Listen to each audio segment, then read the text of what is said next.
It's 23 minutes past 7, and two men who helped to detain an armed terrorist in central London 5 years ago have teamed up again, this time to tackle the problem of homelessness among former prisoners. Yes, Darren Frost and Steve Gallant set up a social enterprise named after one of those who died in the attack at Fishmongers Hall. And it's helping newly released prisoners to find suitable accommodation, as Charlotte Rose reports. Keeping clean, this hostel for former prisoners provides stability so they can start to rebuild their lives on a better path.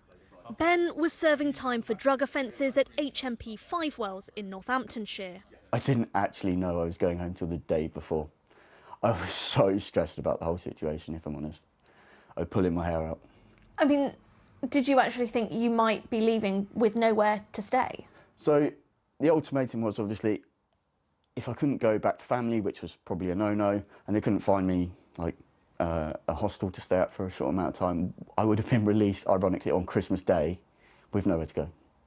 The scheme is the brainchild of two heroes of the London Bridge terror attack in 2019, Darren Frost and Steve Gallant, who at the time was on day release serving a life sentence. Own Merit is named after Jack Merritt, a Cambridge graduate and rehabilitation advocate who was killed on that day. The home has CCTV but is otherwise unstaffed. The men have to resolve problems at a weekly house meeting. You've been in prison for many years. You've been told what to do, you've been managed, you've been controlled, and that's what it feels like. And some of that's understandable because, you know, people go to prison for serious offences, and we all get that. But giving people some autonomy of their life is just so important because you can then take ownership of that, you can take responsibility, and there are all sorts of positive benefits that can come from having that choice. It's funded entirely by the universal credit that residents are entitled to anyway, which Darren says is a huge saving to taxpayers. If someone is going into prison for 10 years, at £50,000, we are spending £500,000 to keep that person in prison. And then we're not doing anything with them while they're in prison, so they come out and do the same thing again.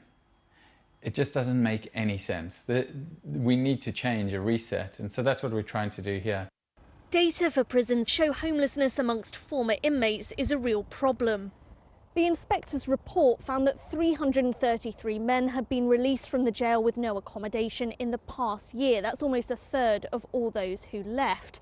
It also found that large numbers of prisoners were excluded from getting any help, with the regular housing advisor not having been seen on site for almost a year. A spokesperson for Interventions Alliance, who are contracted to provide this service, said, "Unfortunately, our service at HMP Peterborough at the time of this inspection was impacted by local recruitment challenges and securing timely vetting. We've since appointed a suitably qualified accommodation support officer who will be working full-time." I'd love to work with Peterborough. I think that we could solve their prison leaver homelessness issue within 5 years if they just listen to the model that we've got, and it wouldn't cost them a penny, but it would need them to engage and be committed, as long as we put politics and egos at the door and just focus on helping the men. But Peterborough is far from alone. Almost 30% of prisoners at Bedford and Chelmsford prisons were discharged homeless. At High Point in Suffolk, the Mount in Hertfordshire and Wayland in Norfolk, between 15 and 20% of those released had nowhere to sleep on their first night. Ben says the stability Own Merit has given him means the bridges he burned with friends and family are finally starting to be repaired. He hopes this model could be used elsewhere to give other former inmates a fresh start.